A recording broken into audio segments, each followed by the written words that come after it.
warnanya sama, tapi kepemilikannya ada 27 perusahaan, koperasi, beda-beda, tapi kita duduk sama-sama, kerjakan sama-sama. Begitu ini dikerjakan oleh sekalian, yang terbangun adalah ekosistem usaha yang sehat. Kolaborasi tidak harus tanpa faedah. Kalau kan kita bicara gotong royong, kesannya serba sosial. Tidak, gotong royong itu juga bisa dalam kegiatan perekonomian. Yang tadi kita bangun adalah perusahaan bisa tumbuh sehat, dia bisa meremajakan mobilnya, kendaraannya, supirnya, kernetnya bisa sejahtera, pemiliknya bisa sejahtera, penumpangnya merasakan kenyamanan. Dan negara memainkan ini sebagai peran pembangunan. Kalau negara mencari untung, sistem ini nggak jalan. Kalau kami orientasinya cari untung, bis Transjakarta cari untung, MRT cari untung, LRT cari untung, nggak jalan ini semua. Tapi negara tidak bekerja untuk mencari untung. Negara bekerja untuk membangun masyarakat, membangun wilayah. Ini yang kami coba kerjakan di Jakarta. Jadi Bapak sekalian yang kami hormati, dalam kesempatan ini saya berbagi ini semua untuk mengembali, sama-sama mengingatkan pada diri saya dan kita semua, bahwa tujuan kita merdeka keadilan sosial. Fungsi yang kita lakukan dengan pola kolaborasi. Ilustrasinya adalah transportasi. Target kami adalah bukan angka statistik jumlah penduduk. Karena kalau pakai statistik begini, biasanya yang sering dikatakan, kalau pemerintah biasanya begini. Pemerintah daerah ya, kita selalu begini. Penduduk menggunakan kendaraan umum 75%, kendaraan pribadi 25%. Target kita adalah meningkatkan jumlah pengguna kendaraan umum dari 25% jadi 75%. Biasanya begitu. Bagi rakyat itu nggak ada artinya, Bos. Terus kenapa kalau yang naik kendaraan umum 75% penduduk? Bagi rakyat itu pertanyaannya begini. Berapa ongkos transportasi yang saya keluarkan tiap bulan? Berapa ongkos transportasi yang keluar tiap bulan? Bapak sekalian, target kami di Jakarta sekarang ini rata-rata pengeluaran untuk transportasi sampai 30%. Untuk transportasi, pengeluarannya. Target kita adalah menurunkan sampai 8%. Kalau itu terjadi, that's it. Kalau sampai 8%, maka kesejahteraan terjadi. Perasaan keadilan hadir. Dan satu catatan terakhir. Kita selalu bicara persatuan, bicara harmoni. Terus sekalian, bagaimana bisa harmoni dan bersatu kalau di kendaraan pun tak pernah bersama-sama? Iya, coba aja. Para direksi bank pernah naik mobil bareng OB ke kantor? Gak pernah. Gubernur gak pernah. Bapak sekalian, kok kita ini tidak memikirkan soal perilaku? Dengan hormat kepada Bapak Anies Rashid Baswedan PhD, kami persilahkan.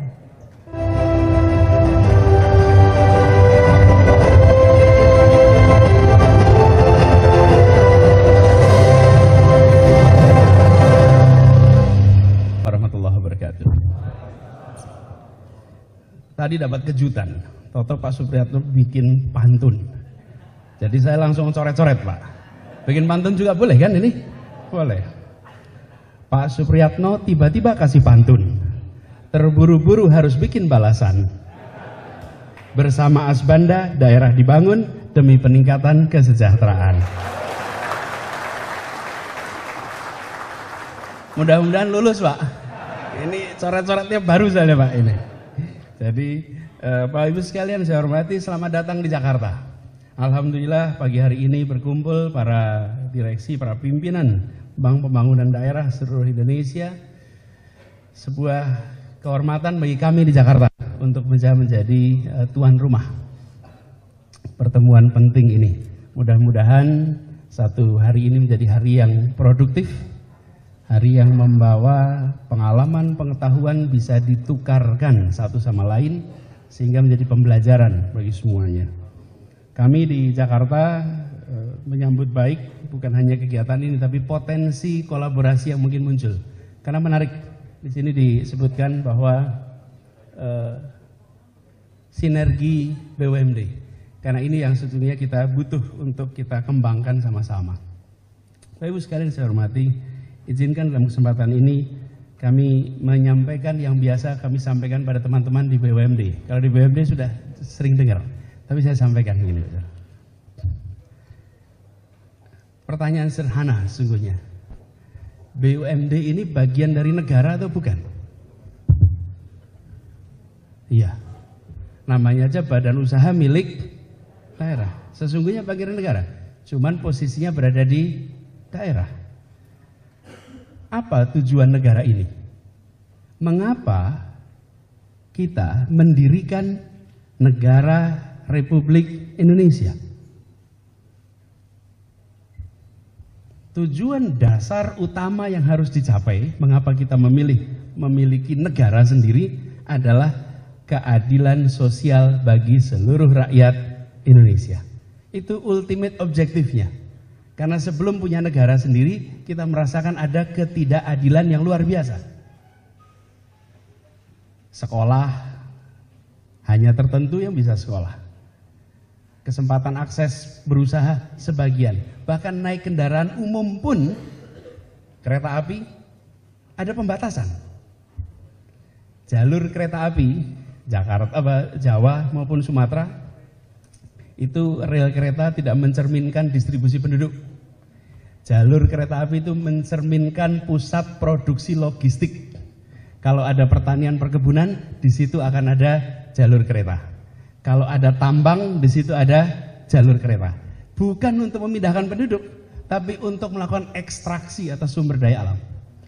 Karena itulah kita kemudian memilih untuk merdeka. Nah, terus sekalian, ketika tujuan mendasar kita mendirikan negara ini adalah untuk keadilan sosial, maka pemerintah lalu membuat badannya.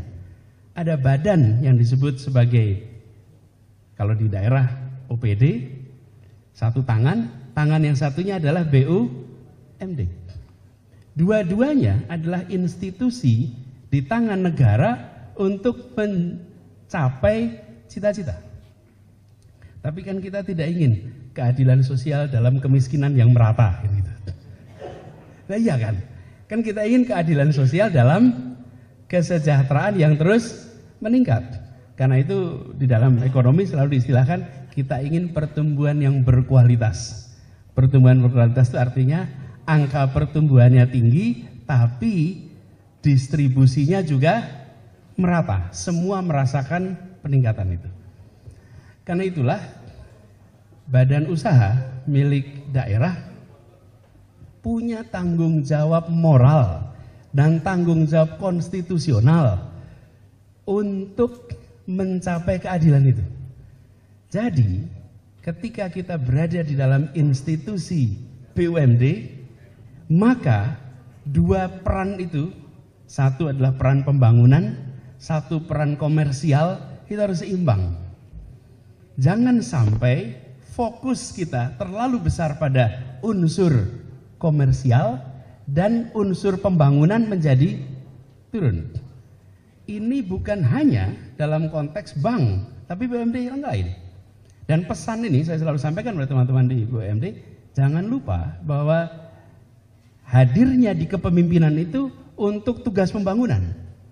Kalau hanya fungsi komersial, maka tidak usah berada di dalam lingkar pemerintah. Swasta saja, dan tidak ada masalah itu. Dan negara tidak pernah bertujuan, pelaku negara, mencari untung. Negara itu tidak mencari untung. Yang mencari untung itu private entity. Kalau negara itu tugasnya melaksanakan konstitusi. Pemerintah itu tugasnya melaksanakan konstitusi. Yang mencari untung adalah private entity, baik itu pribadi maupun institusi. Bapak Ibu sekalian yang saya hormati, ini penting untuk terus kita ingatkan kepada diri kita. Karena kita berada di wilayah di mana ada unsur komersial. Dan ada unsur komersial tak selalu membuat kita ingat bahwa kita berada di tempat yang tujuan utamanya sesungguhnya adalah menghadirkan keadilan sosial. Karena itu, ketika teman-teman di BUMD di Jakarta kita bekerja bersama, saya sangat berharap semuanya, kita rapikan barisan, sinergi sama-sama untuk mencapai perasaan keadilan sosial di Jakarta. Karena itulah ada kerjasama BUMD atau Bank DKI dengan misalnya di sini ada Food Station, dengan Dharma Jaya, dengan Transjakarta, dengan MRT. Itu semua dalam konteks bagaimana fungsi pembangunan berjalan. Dan pemerintah terus-menerus memberikan dukungan, bentuknya kalau di Jakarta namanya kita berikan PMD, penyertaan modal daerah. Dan ini Bapak sekalian harus kita ingat sebagai fungsi dasar BUMD kita. Termasuk kalau kami di Jakarta, air Bapak sekalian. Adanya kota karena ada air. Dan Jakarta ini satu dari sedikit kota yang punya banyak air. Ada 13 sungai mengalir ke Jakarta. Coba Bapak Ibu cek di kota Bapak Ibu sekalian ada berapa sungai. Kita mungkin kalahnya dengan kota Banjarmasin. Banjarmasin mungkin kok sungainya lebih banyak. Tapi di kota-kota lain tidak. Kita ada 13 sungai mengalir. Tapi di Jakarta air bersih menjadi masalah. Jadi saya sampaikan pada semua, fungsi badan usaha milik daerah bukan berdagang air, tapi fungsinya adalah menyediakan air minum untuk seluruh warga, bentuknya perusahaan. Karena itu tuntutan yang diberikan kepada BUMD adalah tuntutan untuk melaksanakan fungsi pembangunan. Bila tuntutan yang diberikan adalah soal keuntungan, nanti mengganggu private sector. Pemerintah pendapatannya lewat pajak saja. Besarkan perekonomian, pajaknya akan masuk ke pemerintah. Besarkan itu.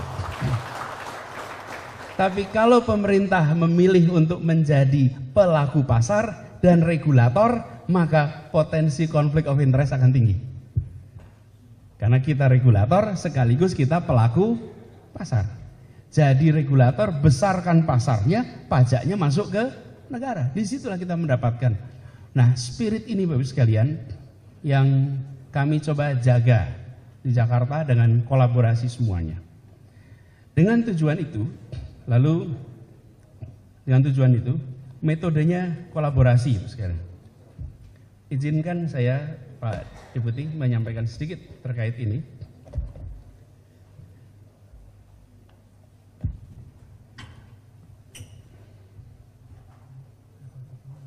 Untuk jalan. Oh ya, boleh. Dinyalakan aja. Tunjukkan langsung slide keempat. Bapak sekalian, kolaborasi menjadi kunci. Kerjasama. Dan kolaborasi itu bahasa kerennya, Bu. Sebetulnya bahasa Indonesianya apa sih? Gotong royong. Gotong royong, dari zaman dulu kita udah bilang. Namanya gotong royong. Cuman generasi baru kalau dengar gotong royong dipikir kerja di kampung gitu. Bersih-bersih, gotong royong. Padahal sebetulnya dari dulu kita sudah bicara kolaborasi. Kolaborasi. Bapak sekalian, kita mengalami evolusi dan ini yang kami gaungkan di antara teman-teman sekalian. Dulu kami di pemerintahan kota, provinsi, itu kita jadi administrator dan masyarakatnya dianggap sebagai warga saja. Lalu pola hubungannya sosialisasi, bikin sesuatu sosialisasikan. Lalu tumbuh kita menjadi penyedia jasa atau pelayan masyarakat. Masyarakatnya dianggap sebagai customer, dilayani, konsultasi kita. Sudah lebih baik itu, kita konsultasi.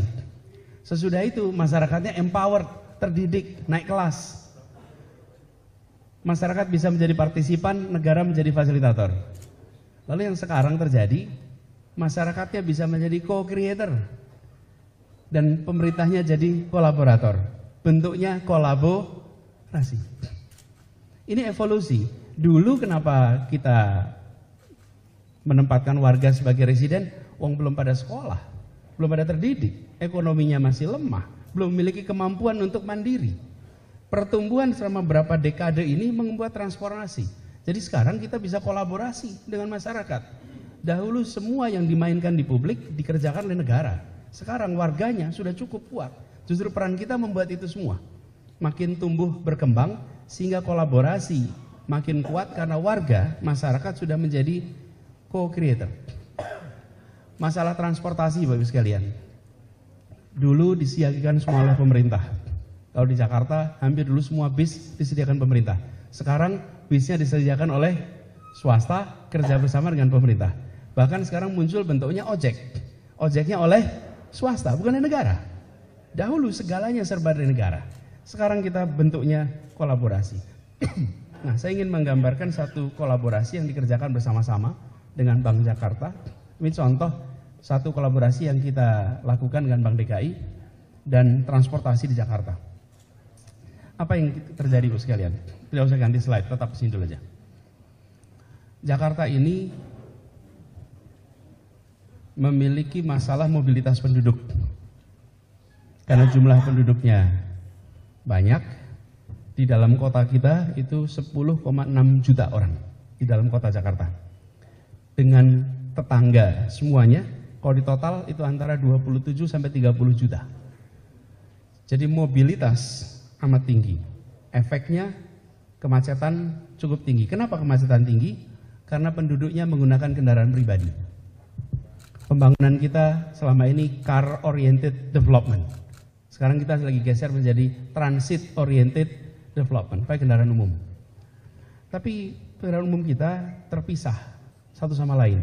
Jadi yang kita lakukan sama-sama di Jakarta, mengintegrasikan transportasi umum, seluruh rute disambungkan, antar moda disambungkan, angkot, bis medium, bis besar, bis Transjakarta, MRT, LRT, kereta. Itu ada 7 moda umum massal disambungkan. Dengan apa disambungkannya? Dengan tiket yang sama dan rute yang nyambung. Sehingga warga menggunakan kartunya, nah ini bersama Bank DKI kartunya, masuk ke angkot, di tap, dia bisa pindah ke kendaraan lain selama 3 jam tanpa ada tambahan biaya. Rp5.000 selama 3 jam. Pindah suatu tempat lain. Dengan begitu, maka satu sama lain kendaraan itu tersambungkan. Integrasi rute, integrasi tiket. Lalu manajemennya juga terintegrasi. Apa yang terjadi ketika transportasi itu tersambungkan? Warga bisa pergi kemana saja dari mana saja tanpa harus selalu bertukar kendaraan dengan ongkos ekstra, karena dia bisa bepergian dalam waktu 3 jam. Insya Allah kalau di Jakarta 3 jam sih sampai misalnya. Satu tempat ke tempat lainnya. Nah, di sisi lain, angkot-angkot ini diubah rewardnya. Kalau dulu angkot, bis semuanya pendapatan mereka berdasarkan jumlah penumpang. Sekarang diubah. Pendapatan mereka berdasarkan jumlah kilometer per hari. Satu hari dia harus minimal, misalnya minimal 92 kilo, maksimal 115 kilo. Maka dia harus muter terus tiap hari, nggak usah ngetem. Kenapa? Karena dihitungnya berdasarkan kilometer. Kalau ngetem malah rugi, jalan terus. Ada penumpang, tidak ada penumpang, sama saja. Jalur gemuk, jalur kurus tidak ada lagi, karena orang bergerak berdasarkan pendapatannya berdasarkan kilometer. Yang bekerja di situ uangnya pun didapat bukan berdasar penumpang, tapi berdasarkan bulanan. Ekosistemnya dibangun dan kata kuncinya di kartu itu. Begitu tap jalan, maka dia bisa pindah. Tapi sekalian, alhamdulillah metode ini kita mulai lakukan awal 2018. Itu kita mulai. Pada saat itu sistemnya dibangun namanya Jaklingko. Lingko itu kita pinjam dari kata Nusa Tenggara Timur. Ada di Nusa Tenggara Timur di sini? Ada NTT. Itu dari Manggarai, betul ya? Lingko. Lingko itu sistem persawahan yang seperti jejaring laba-laba. Itu kita pinjam gitu. Karena kita juga ingin menyerap lebih banyak bahasa daerah untuk menjadi bahasa Indonesia. Jakarta Lingko. Soalnya kita udah terlalu sering menyerapnya dari asing, Pak. Kita harusnya menyerap dari bahasa daerah. Nah, bangun Jaklingko sebagai satu sistem, mulai kita lakukan awal 2018. Mari sekarang kita lihat datanya. Apa yang terjadi? Next, coba lihat. Saya gunakan slide sini ya. Terlihat semua mudah-mudahan. Di tahun 2016, ini 2000 rata-rata 338.000 penumpang per hari. Rata-rata tahun 2019 sudah menjadi 700.000. Dan pekan lalu kita sampai angka 1 juta orang per hari.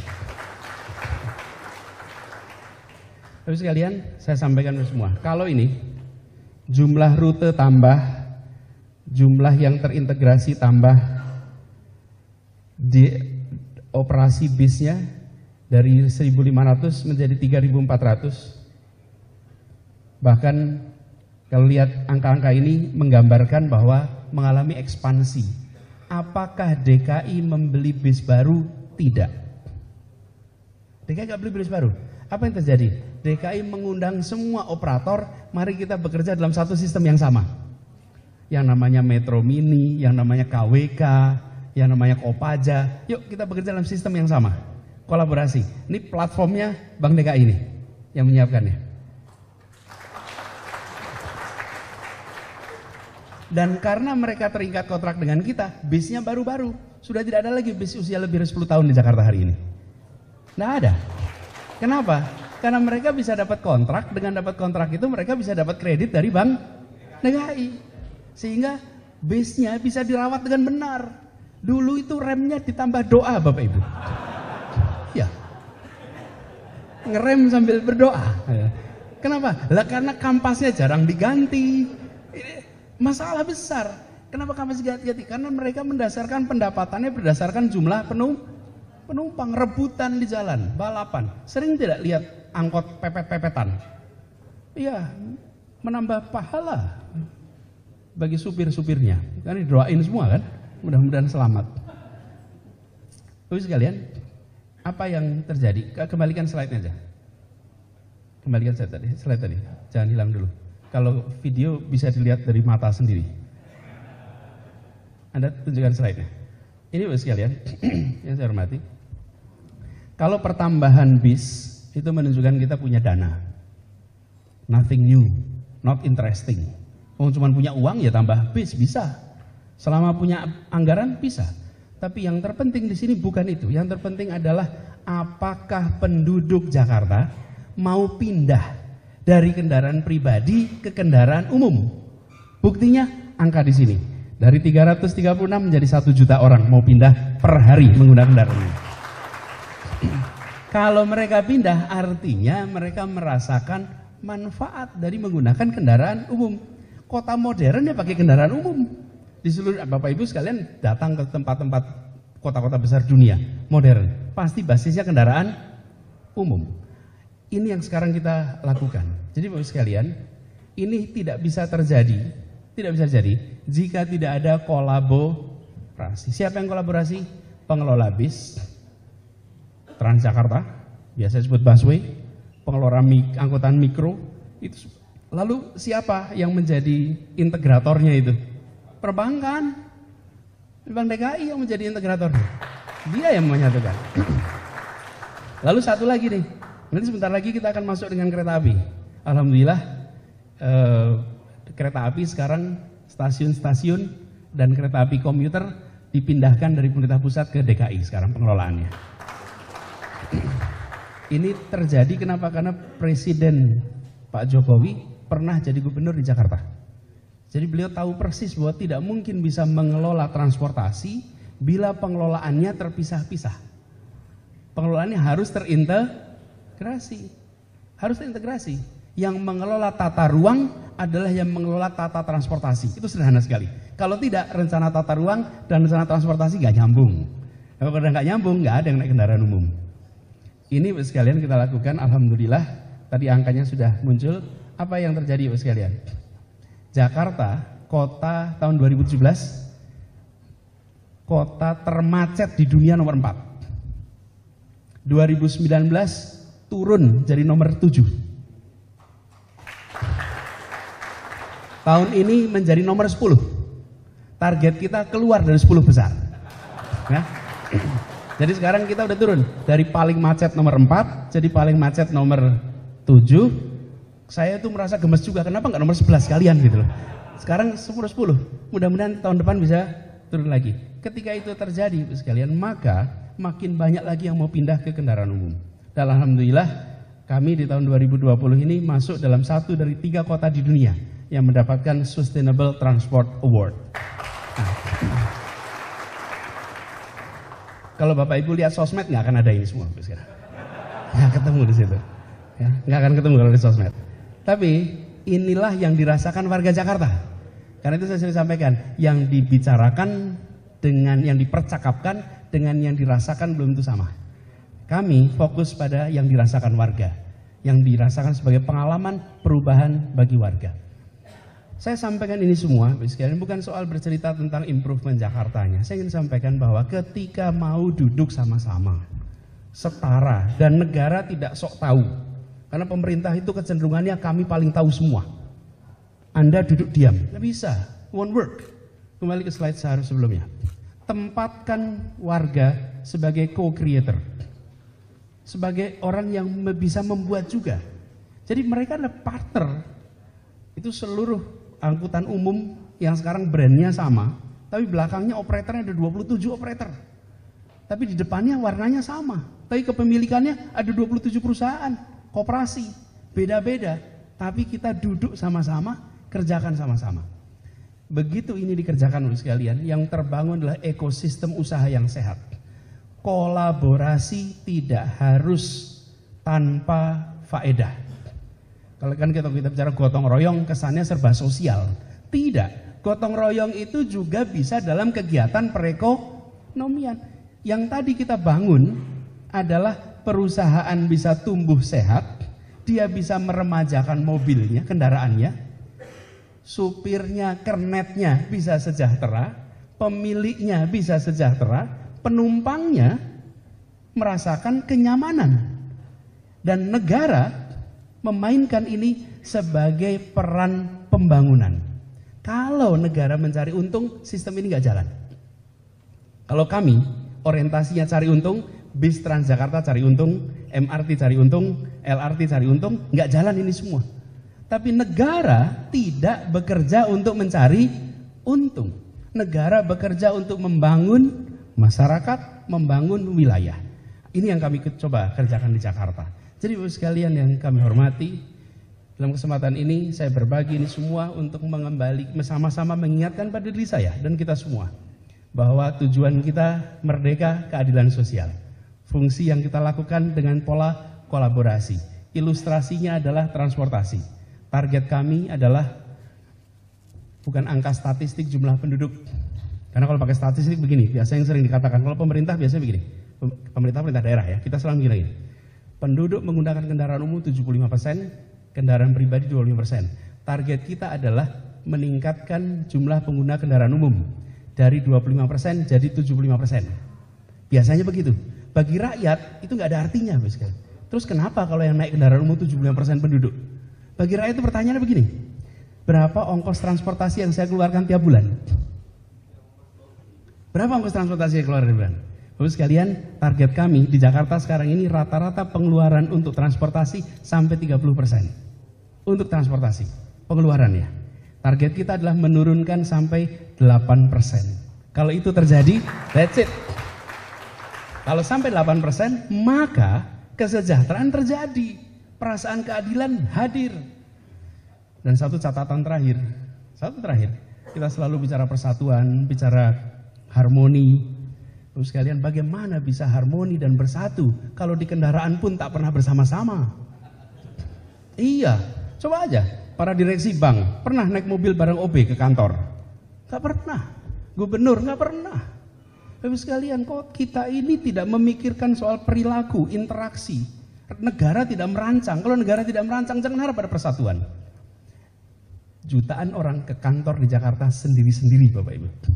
Yang pimpinan sendiri, yang middle management sendiri, yang office boy sendiri, sampai di kantor berinteraksi sendiri. Sorenya nanti kegiatannya beda. Yang satu ke warung kopi, yang satu ke kafe. Lain kan skalanya.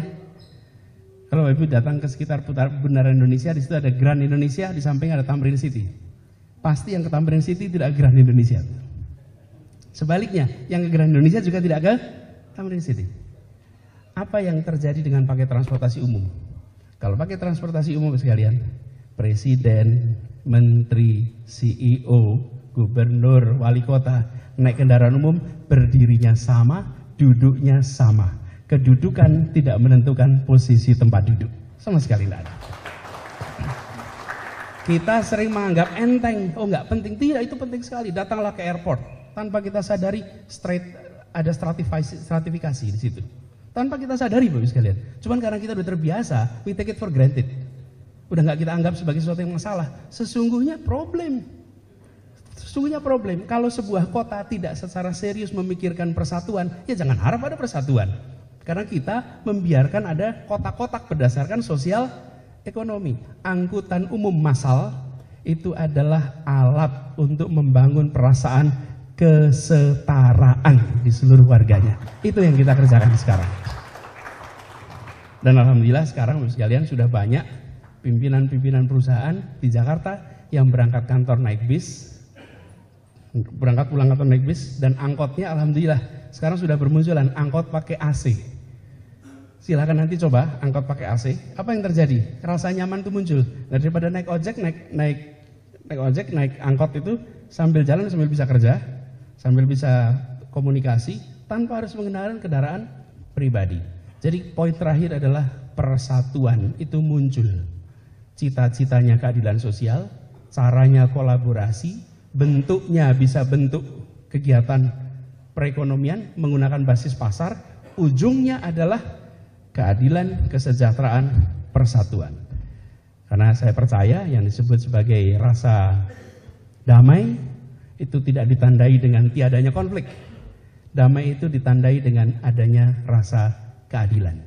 Jadi peace is not the absence atau marked by absence of conflict, tapi peace itu marked by the presence of feeling justice. Dan itu yang sedang kita lakukan sama-sama. Semoga itu semua bisa menjadi bagian dari ikhtiar kita di wilayah kita masing-masing, dan insya Allah cita-cita kemerdekaan bisa kita capai sama-sama. Terima kasih. Assalamualaikum warahmatullahi wabarakatuh.